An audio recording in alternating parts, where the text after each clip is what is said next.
She was a mother, a wife, a remote employee for a fast-paced tech startup in Austin. Her name was Anna, 39 years old, not overweight, not visibly unhealthy, but every morning she woke up feeling like her soul was dragging behind her body. Her skin was dull, her eyes lacked life, her energy was gone before the day began. She felt foggy, tired, anxious, and nobody could explain why. Blood tests came back normal. Doctors said it was just stress, but deep down, Anna knew something was off. Something inside her was slowly breaking. Then, one afternoon while eating a so-called healthy yogurt, she turned the label around. Sugar. She grabbed her detox juice. More sugar? Salad dressing. Sugar.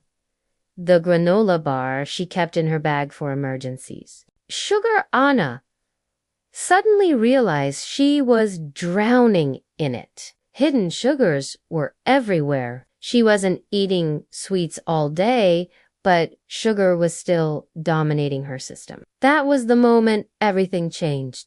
She looked in the mirror and whispered, 30 days. No sugar, no exceptions. What she didn't know was that those 30 days would change more than her diet. They would change her life. The first 3 days were brutal. She didn't just crave sugar, she ached for it. Her head pounded like a drum. She felt dizzy, angry, restless. Her hands trembled. She snapped at her husband, avoided her kids. She couldn't think straight. It felt like withdrawal because it was. Studies have shown that sugar activates the same dopamine pathways in the brain as cocaine. And now, Anna's brain was in chaos, screaming for its fix. She cried alone in the bathroom on day 2. Day 3, she nearly gave in. But she didn't. She told herself, one more day, just one more. By day 5, something shifted. Her body wasn't screaming anymore. Her mind began to clear. It was subtle at first, an extra moment of focus, a less foggy morning, a slightly calmer heart. But then her skin started changing. The breakouts on her chin began to fade. The bloating that made her jeans tighten every evening disappeared. And most surprisingly, the cravings didn't just weaken, they transformed. An apple tasted sweeter. Real food had flavor again.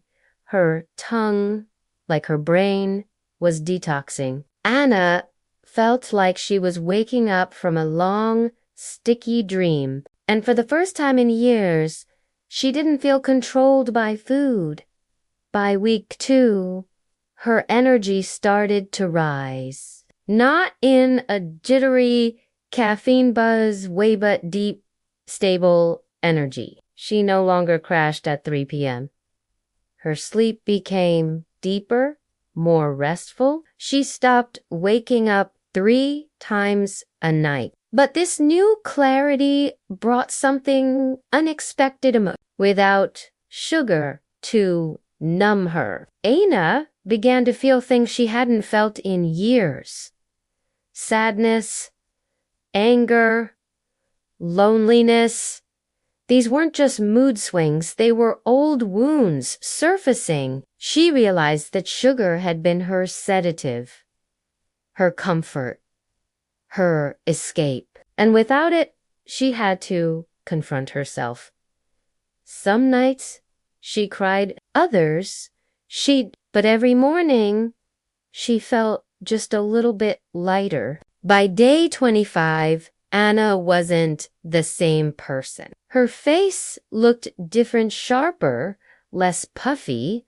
Her stomach was flatter. But that wasn't the real change. The real change was in her mind. Her anxiety, once a constant background noise, had faded to a whisper. Her focus had returned. She no longer needed snacks to get through a Zoom meeting. No more emergency chocolate stashed in her drawer.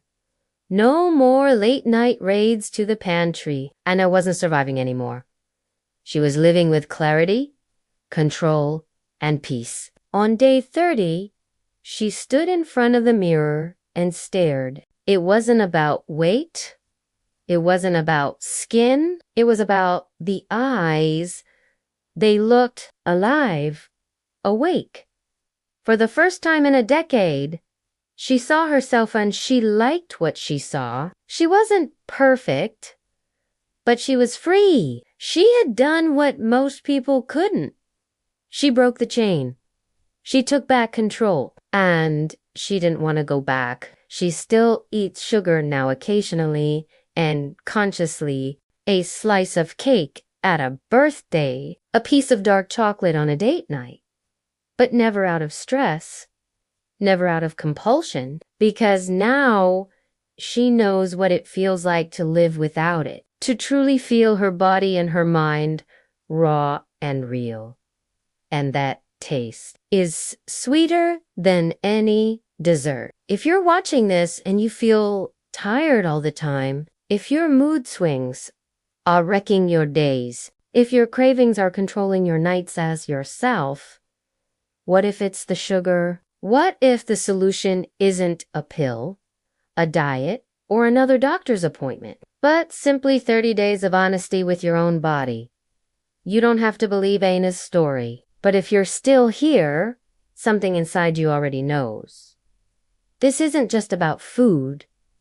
It's about freedom. So now I'll ask you, could you do it? Could you go 30 days without sugar? And if you could, what do you think would happen? Let me know in the comments. Tell me your story. Share this with someone who needs to hear it, and subscribe to this channel, but only if you're ready to take back control of your health, because the truth is hard to swallow. But once you do, you'll never crave the same way again.